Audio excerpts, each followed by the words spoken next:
Okay. Ça, je peux l'obtenir. Vous venez de me dire que Sarkozy et Merkel, en 3h30, avaient trouvé 1700 milliards. 1700, oui. Si on a pu trouver 1700 milliards pour les banques, on pourrait trouver les milliards pour la dette du tiers-monde, pour l'annulation de la dette du tiers-monde. Alors pourquoi ne veut-on pas libérer l'Afrique et le tiers-monde? Le Congo est devenu indépendant le 30 juin 1960. Mais les sociétés minières internationales font des profits astronomiques. C'est des sociétés canadiennes, américaines, françaises, belges aussi. Quoi, c'est toujours les mêmes, c'est Exxon, Total... Oui, c'est toujours les mêmes. C'est les sociétés minières de Colbésy, ailleurs. Il est évident que ces sociétés-là n'ont aucun intérêt qu'une démocratie congolaise naisse, ou même qu'un État national, même s'il n'était pas démocratique, forte, enfin solide, naisse capable de négocier. Vous comprenez là?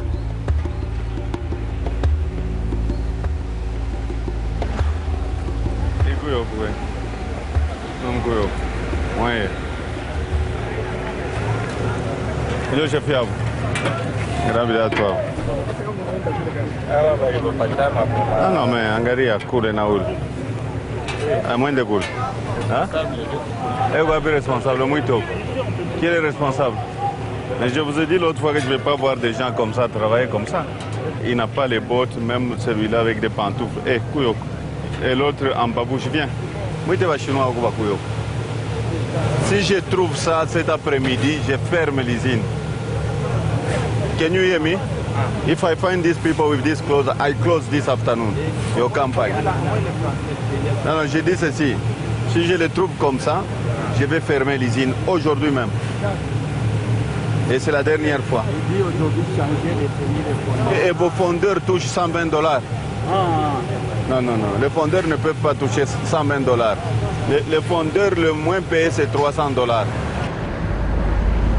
Alors maintenant, Amérique du Sud, voilà la Bolivie, où se crée un miracle. À savoir que tout ce qui se passe au Congo ne se passe pas en Bolivie. Les Blancs sont 13% sur la planète. Hein. C'est dingue. On a l'impression qu'on dirige tout. Hein.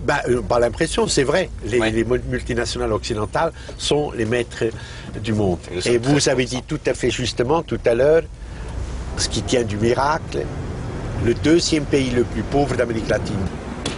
Ils élisent le premier Indien qui est jamais devenu depuis 500 ans président d'un pays, président d'Amérique latine, dans une élection tout à fait libre. Et Evo Morales Ayma, ce n'est pas un intellectuel urbain déguisé en indien et qui fait un discours indigéniste comme il y en a d'autres.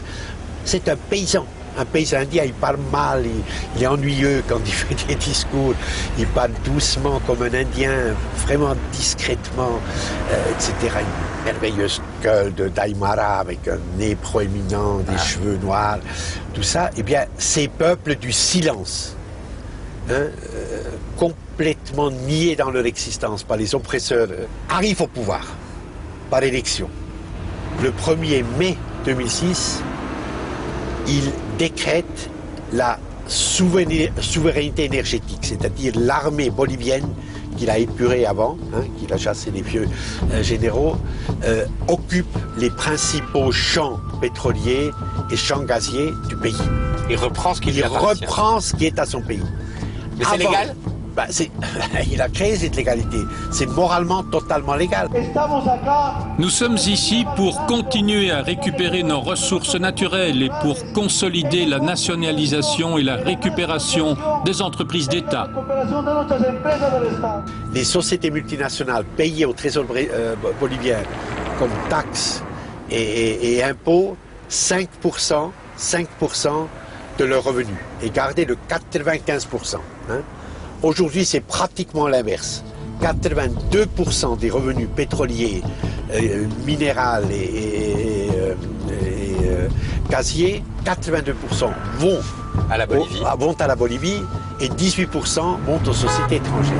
Ils sont en train d'extraire le pétrole qui continuent comme société de service. Maintenant, ils travaillent comme société de service. Donc la Bolivie est devenue en un jour un pays riche. En un jour, un pays riche, et maintenant, ces milliards de dollars qui affluent dans les caisses sont transformés en programme Desnutrition zéro, c'est-à-dire contre la mort enfantine par sous-alimentation, en réseau hospitalier, en assainissement de l'eau, en industrie, en agriculture vivrière, Vraiment pour la quinoa, formidable. Formidable. Et pourquoi partout Et ça l'argent à cause de cette formidable résurgence mémorielle, que la mémoire blessée, silencieuse, réduite au néant par le colonisateur et ensuite par ses successeurs créoles et ensuite par les sociétés multinationales, tout à coup les Quechua, les Moxos, les Guarani, les Aymara ont pris possession de leur identité. Vous faites quoi comme bilan, Jean? Vous disiez au début, finalement, oui. ma vie est un immense échec professionnel, puisque à partir du moment où j'ai commencé à être rapporteur jusqu'à aujourd'hui, la faim dans le monde a doublé. J'aime bien notre discussion parce que vous posez les questions vraies, c'est pas du tout... Mais cette question-là, je m'interdis à me le poser d'abord. Chacun doit faire ce qu'il peut là où il est, chaque instant. Échec, oui, bien sûr, de mon travail, mais du moment que j'ai fait ce que j'ai pu... Mais voilà. Tu comprends, Il y a une phrase de vous que j'adore, Jean, je veux enfin vous la dire. Dis-moi. C'est que vous avez dit, effectivement, ça pourrait être un échec parce que ça a doublé. Ça l'est, ça l'est, les gens meurent, terminé. Mais au moins j'ai gueulé. Vous avez dit ça. Oui. Et j'adore ça. Mais au moins j'ai gueulé. Oui, gueuler, au moins j'ai pensé, j'ai fait ce que... Il y a une anecdote de Bertolt Brecht qui, vers la fin de sa vie, se promène dans Berlin, etc., avec un vieux camarade. Et le camarade lui dit, écoute, tu as lutté. Tu as lutté. Et finalement, vers la fin de ta vie, à quoi ça a servi? Et Brecht lui répond, il faudrait presque le dire en allemand, ohne uns hätten sie es leichter gehabt. Sans nous, eux, en face, ils auraient eu la vie plus facile. On les a gênés. Au moins, on les a gênés un tout petit peu. J'aime beaucoup. Voilà.